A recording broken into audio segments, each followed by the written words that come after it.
everyone! Once again, this is Teacher N. Muli, nagbabalik para magatid sa inyo ng isa na namang video. Nakakaiba ngayon. Kasi ako'y nagtataka bakit ako'y nakatanggap ng isang parcel na hindi naman ako nag-order. Pero nakapangalan sa akin at ito'y bayad na at ang aking telephone number ay nakalagay pa doon. At hindi ko nga siya nabuksan, ito ay iniwan sa aming kapitbahay at ang kapitbahay ko naman ibinigay sa akin. So ngayon ito, bubuksan natin mga kalingap kung ano ang laman ng parcel na ito. At ako'y nahihiwagaan at parang medyo kinakabahan ako, natatakot na para bang, di ba naalala niyo kapag may mga parcel na ganun? Minsan ano ang laman, mga damit na puro dugo. Di ba mga ganun? Nakakatakot, di ba? Creepy ang dating, pero parang naisip kong ganun ba? And then yung ano ba, yung mga kwento-kwento ba noon, at saka yung mga sa pelikula din na para bang pinapadala ka ng parcel tapos ulo ang laman. Nakakatakot. So ayun mga kalingap, tara, sabay-sabay natin buksan ang mahiwagang kahon kung sino ang nagpadala at ano ang nasa loob ng kahon na to. Okay, ayun mga kalingap. I hope you enjoy this video.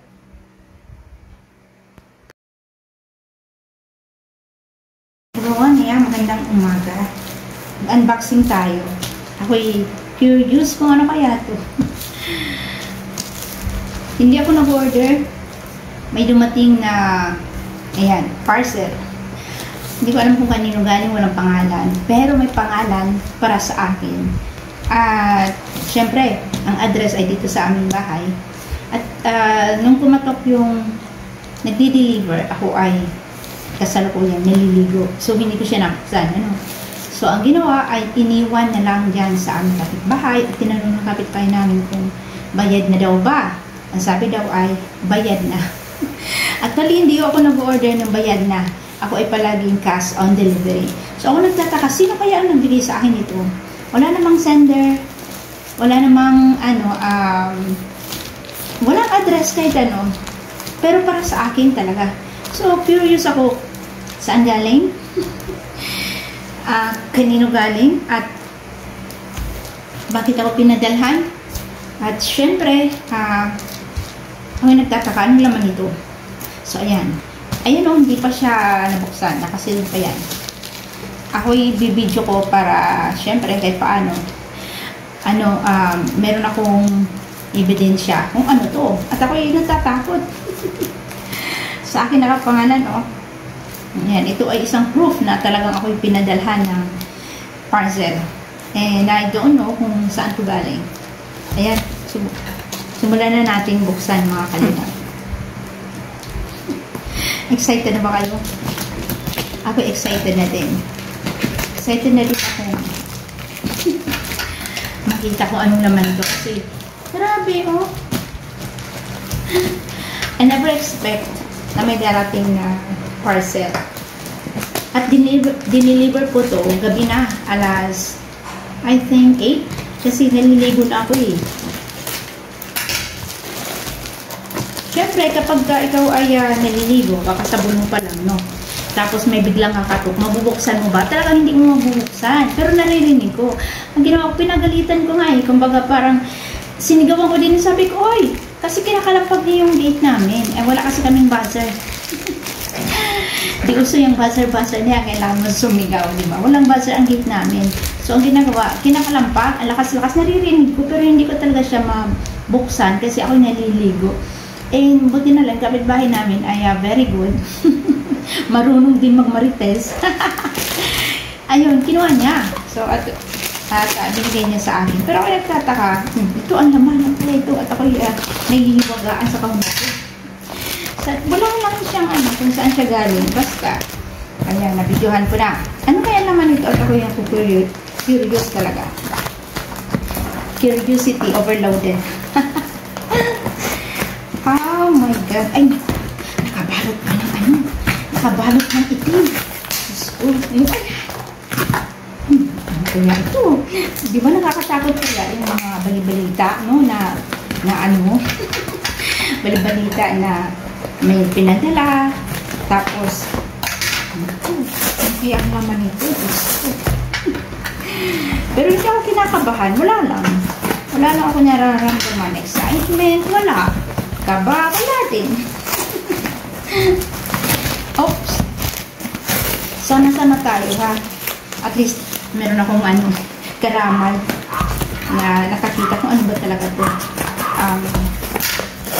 Kasi kailangan kong itong video kasi yung nag-deliver, wala. Hindi ko nga alam Tapos sabi ko, bakit di tumatawag? Kasi normally, ang mga deliver, may mga tawag yan, may mga text yan sa cellphone natin, di ba? Ito'y wala. At ang sabi daw sa kapitbahay namin, hindi daw ako natawagan. Imposible. Ito, nakalagay pa dito ang number ko. At alam niya ang number ko din. Ano kaya talaga ito galing? Wala talaga akong ina-expect na delivery. O kung meron man akong, order, hindi ako nagbabayad talaga. Binabayaran ko yan pag nandito natanggap ko na.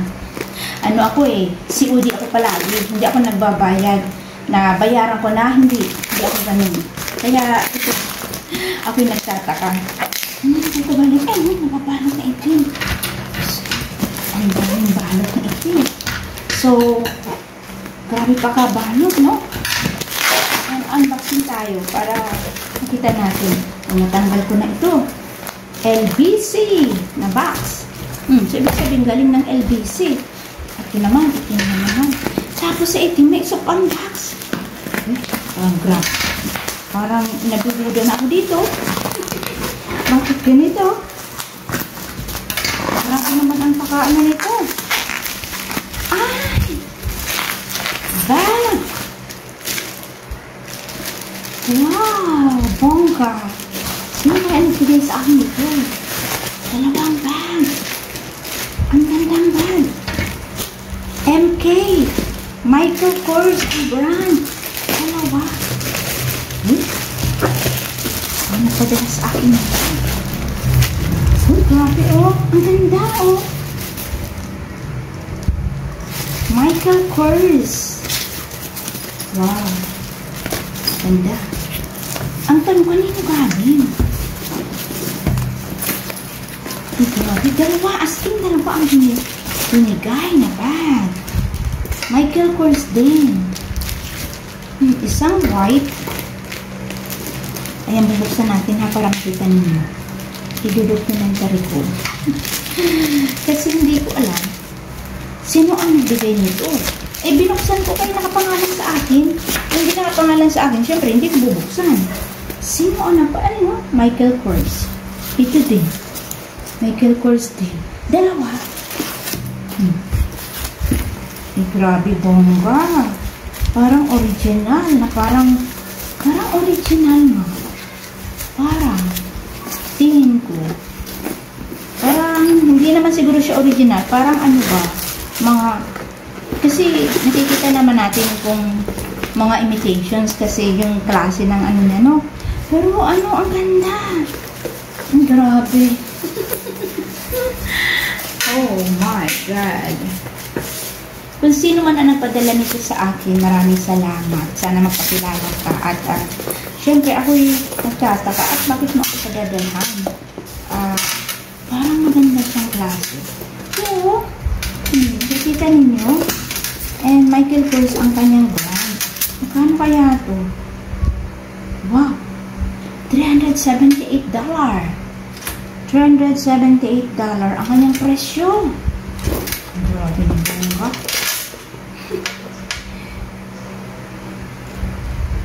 Diba? Kung sino ka man na nagpadala sa akin ito, maraming salamat sa iyo. Sana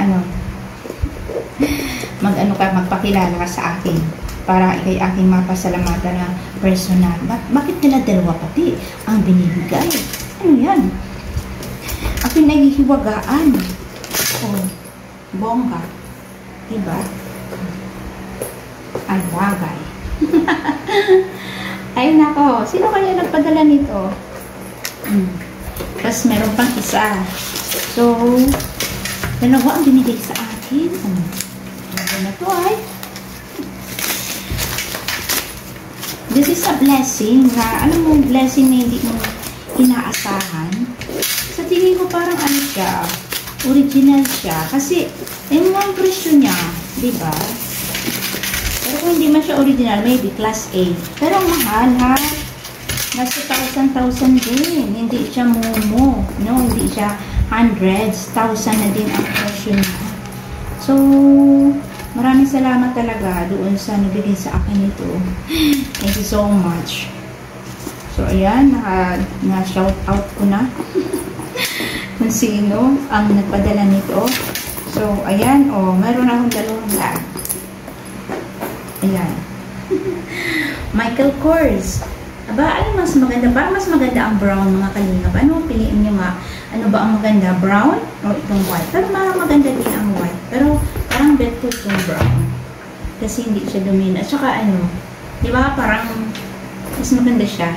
So, ay mga kalingap, ako nag-unboxing at para pinakita ko sa inyo na ako nagtanggap ng parcel na wala akong in-order. Pero nakapangalan ko walang sender. Dalawang Michael Kors na bag. This is a blessing from God. Sino man nagpadala nito, maraming salamat sa iyo. Sana marami pang blessing sa darating sa iyo at sana magpakilala ka para hindi pala isipan sa akin sino ang nagpadala nito. Siyempre, binuksan ko na kasi nakalagay sa pangalan ko, address ko at telephone number ko. So, ayan.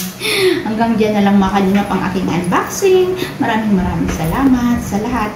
So, ayan, pupunta po ako kay Gandang Emmy ngayon. Antabayan na ninyo ang aking house raid kay Gandang Emmy.